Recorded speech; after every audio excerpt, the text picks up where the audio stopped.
नोकरी लावण्याचा आमिष दाखवून 19,20,000ची फसवणूक केल्याप्रकरणी साताऱ्यातील 7 जणांविरुद्ध गुन्हा दाखल करण्यात आला। याबाबत हकीकत अशी, दिनांक 1 डिसेंबर 2023 ते 3 फेब्रुवारी 2024च्या दरम्यान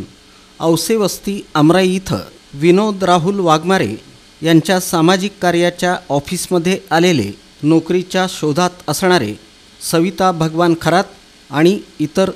6 लोकांना आरोपी विजय बोंडवे राहणार निडळ तालुका खटाव जिल्हा सातारा यानं त्याची स्वतःची पुणे इथं भारतीय काँग्रेस संघटना असल्याचं सांगून पुणे महानगरपालिकेत लिपिक परिचारिका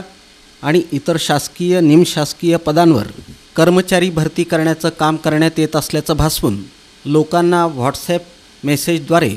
विना सही शिक्क्याच्या नोकरीसाठी निवड यादीचे कार्यालयीन आदेश पाठवून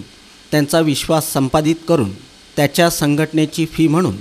2 लाख रुपये द्यावे लागतील असं सांगून सविता खरात आणि त्यांच्या इतर 6 लोकांकडून टप्प्याटप्प्यानं एकूण 19,20,000 रुपये स्वतःच्या पत्नीच्या आणि मुलीच्या बँक खात्यावर ऑनलाईन माध्यमातून तसंच रोखीनं घेऊन नोकरीचा कोणताही आदेश न देता फसवणूक केली म्हणून विजय बोंडवे याच्यावर फौजदार चौडी पोलीस ठाण्यात गुन्हा दाखल करण्यात आला। अधिक तपास पोलीस निरीक्षक दराडे हे करतायत।